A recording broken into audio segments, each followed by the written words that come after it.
Well, hello everyone. Welcome to Series 2 of Let's Play Rome Total War. Oh! I've been missing this game for about a month now because we haven't been playing it, but we're back!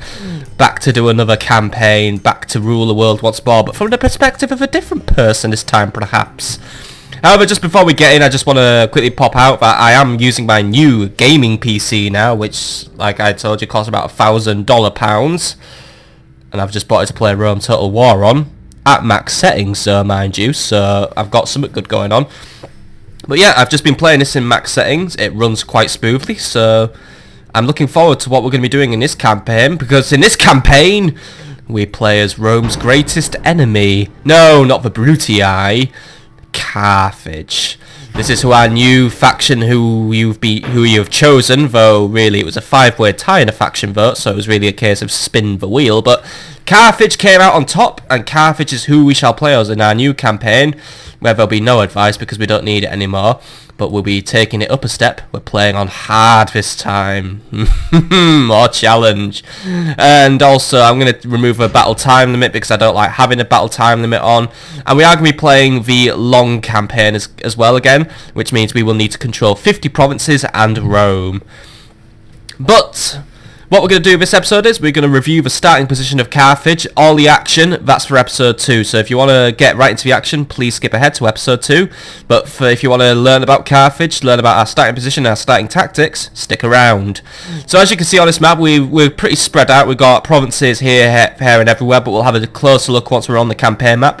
Let's just quickly go through the bio. So by tradition, Carthage was founded by Queen Dido, who had fled from the city of Tyre in Phoenicia after her husband was killed by her brother. For those of you who don't know, Tyre is about here on the near Lebanon or Syria or whatever you want to call it. Even in days of legend there was a link with Rome, because Aeneas of Troy, the father of the Romans, was the lover of Dido and then abandoned her. In her grief she killed herself, cursing Aeneas and her descendants as she died. So you can already see where the war starts. Carthage, the name means new town, continued to flourish, a Phoenician colony that outgrew and survived its parent land, the Phoenicians, and their successors, the Carthaginians, must be credited with the invention of glass, the bireme gallery, and with being expert traders thanks to their superb navigational skills. Even before the Greeks reached the western Mediterranean, Carthage was a superbly wealthy city thanks to its mastery of the seas. Carthaginian colonies of the original Phoenician colony now ring the sea. Modern Barcelona is named after the famous Barca family. Carthage is a maritime power with only a relatively small landowning class to provide military land power. This, however, does not matter as long as Carthage continues to be wealthy. Its coffers pay for... An idiot's just lost his place. Its coffers pay for mercenaries in abundance when the city needs to go to war. And it is this wealth, mastery of trade and expansion along the Mediterranean coast towards Italy that brings Carthage in direct confrontation with the newly rising power of Rome. Now perhaps it's time for Dido's curse to have its full effects on the children of Aeneas. So we're going to be enacting Dido's revenge. Queen Dido, who fled from Phoenicia to Carthage and cursed the father of Rome. Carthage and Rome have never got on in the past, as we all know, and I doubt it's going to happen in this campaign either. Either way, I'm going to play the intro, so sit back, relax, and learn even more about Carthaginians as we get to grips with what we're going to do. Here we go!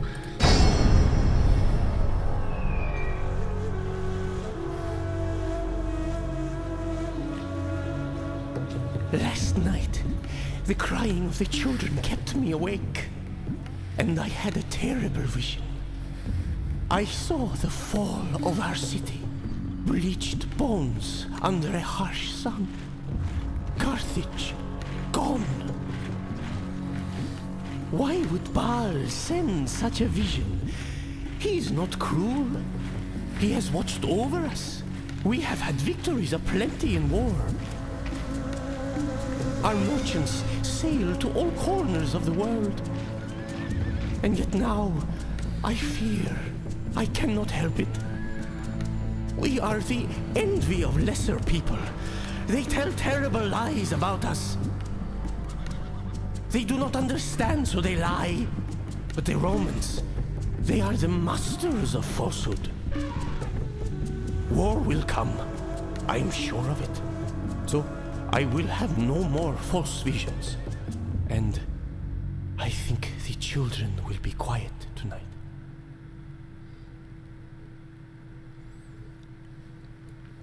Carthage, as usual, completely fails to sell itself as we enter summer 270 BC. So, here we go then, Carthage. Paranoid people with a very paranoid life. But, here we are. The campaign map, with all that we now own. So, we are Carthage, and we own quite a bit of land to start with. So we're going to go over everything we own with a fine-tooth comb so we can work out our starting tactics.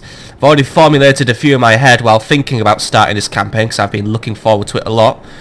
But as we can see, we currently own 1, 2, 3, 4, 5, 6 provinces out of 50, so we're already on a nice start.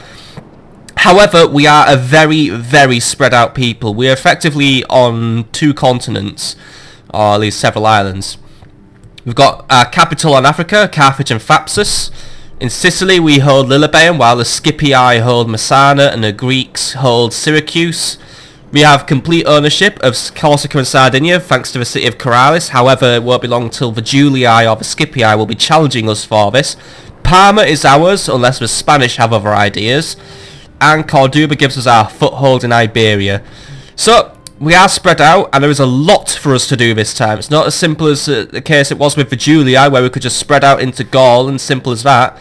We've got to think about every frontier we own here. But my goal is, we're going to wipe out the Romans quite early on, before they get too strong.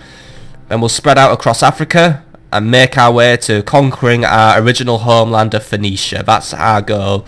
Take Rome, and return to our ancestral homelands. So, let's go over everything we own. Let's just make sure we leave no stone unturned, for soon war will be inevitable with Rome. We are about 2 years away from the start of the First Punic War historically, and the Scipii could try and start this themselves. And we're about 50 years away from the Second Punic War, which is the one with Hannibal Barca, who we might try and emulate him a little bit in this campaign.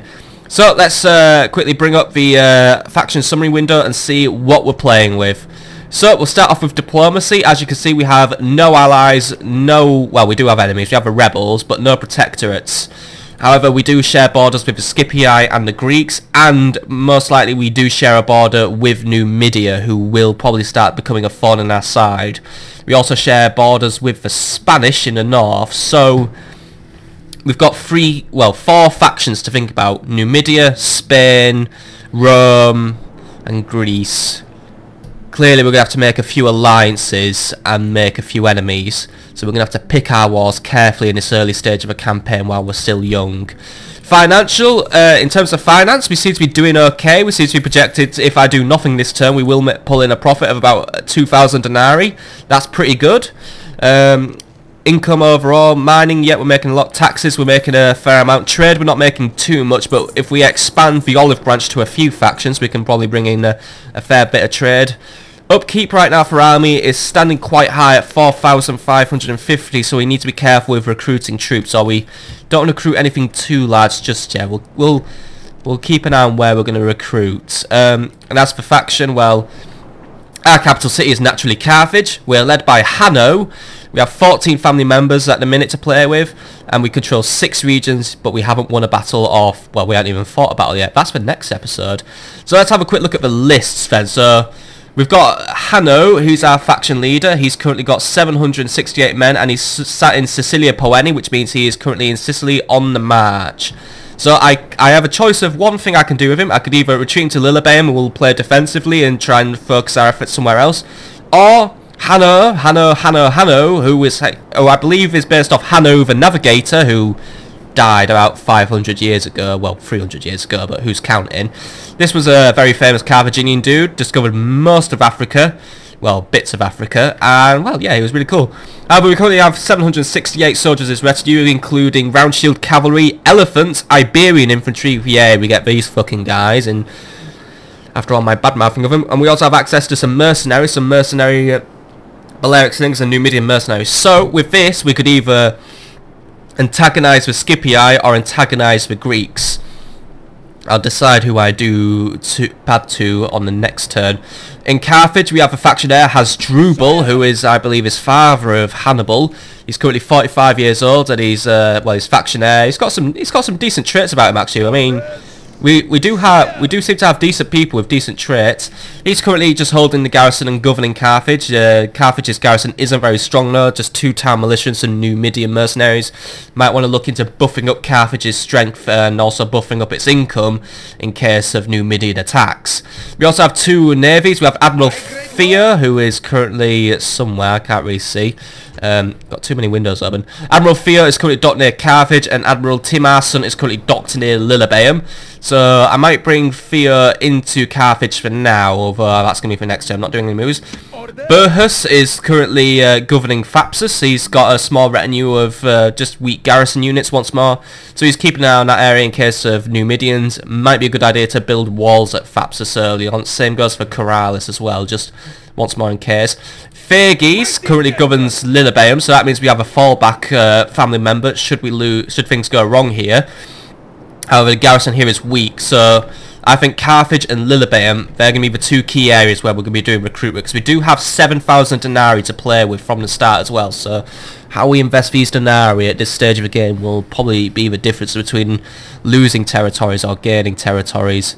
Theodekelles, he currently governs Parma. Parma's quite out of the way, so we could we don't need to expand Parma, since we have a small garrison. It's not a lot, but what we could do with this area is we could probably just build it up, make it stronger, and use it as a good trading capital to maybe make relations with the Spanish and the Gauls. For anyone who becomes an enemy of Rome in this campaign will be a friend of Carthage. And historically, Hannibal did make friends with Lusitanian tribes up here, brought them along with his little expedition across this coast, over these mountains, and then straight into Rome. Well, not into Rome, he kind of went about here where Cannae is and made shit go sideways for the Romans, but either way, if we can't attack Rome by sea, these Alps might provide the answer if we make friends with the Gauls and the Spanish. And last but not least, let's see, do we have anyone else? Yes, we do. We have Theopanes. He currently governs Corduba. He has a strong garrison with him as well, just in case the Spanish don't like us, which is a good idea. I'm going to leave Corduba as it is, but we will probably build walls. So, there is a lot of work to do. We do need to shore up our initial defences, because it's most likely we'll probably be... I mean, I'm probably going to win at least 1 offensive war and probably about 2 defensive wars until we can really consolidate and strengthen our position. So I think my first main goal is going to be, we're going to take control of all of Sicily and start using it as a forward base to launch attacks against Rome. While we might not necessarily conquer Rome, we can keep them harassed and keep them slowed down. In Carthage and Thapsus, I am going to try and expand my power here, make sure we're strong here, and maybe eventually start making inroads into Numidian territory, or try and make peace with the Numidians and make them my trading partner. And the same will go for Egypt, who lies somewhere down here. And in Iberia, we are just going to try and make friends with the Spanish for now. However, I would like to maybe try and snag hold of Carthago Nova, which is just up here. And that would give me a stronger position on this coastline. But that's all we have time for today, folks. So that was just the overview, really. So overall, I'd say compared to the Julii, who we played as last, Carthage has a considerably weaker starting position, but we do have more to play with. While the Julii only had 3 cities, they did have the Roman factions at their back, which gave them a secure flank, and just the Gauls to the north. Here, we are contending with Numidia, Greece, the Scipii, and Spain. We are spread out, but we do have 2 settlements which are probably going to be safe for quite a while, which means we can probably use them to develop ourselves into quite a strong position. And we do have a good number of diplomats as well. We do have a spy here, but we have a diplomat in Carthage, a diplomat in Spain, which means we can use these 2 to try and get alliances with Spain and Numidia. And while we can focus our efforts on Rome, for we will be initiating a Punic War very, very soon. But that is where we are going to leave it for today, folks. So I hope you've enjoyed. I'm loving this PC, by the way. I can't wait to show you some really good battles. But next time on Let's Play Rome Total War Series 2, where we play as Carthage, we are going to look into attacking the Scipii or the Greeks. I'm not quite sure, though. It really depends who wants to be my friend. It would be probably a good idea to recruit a diplomat from Lillebeum actually and send him to talk to Diodorus Agela, unless he talks to us first. Yeah, I think I will be fighting for Skippy Eye first, but we'll do that next turn or next episode. So I hope you've enjoyed, and I'll see you all on the next episode, folks. Get ready for Carthage to take over the world now. For Julie, I had fair time, but this time I'm rewriting history. There's gonna be no Roman Empire, just the great big Carthaginian trading network empire-y thing. Oh, it's going to make me so much money, this, isn't it? Oh, I'm looking forward to it. See you all in the next episode.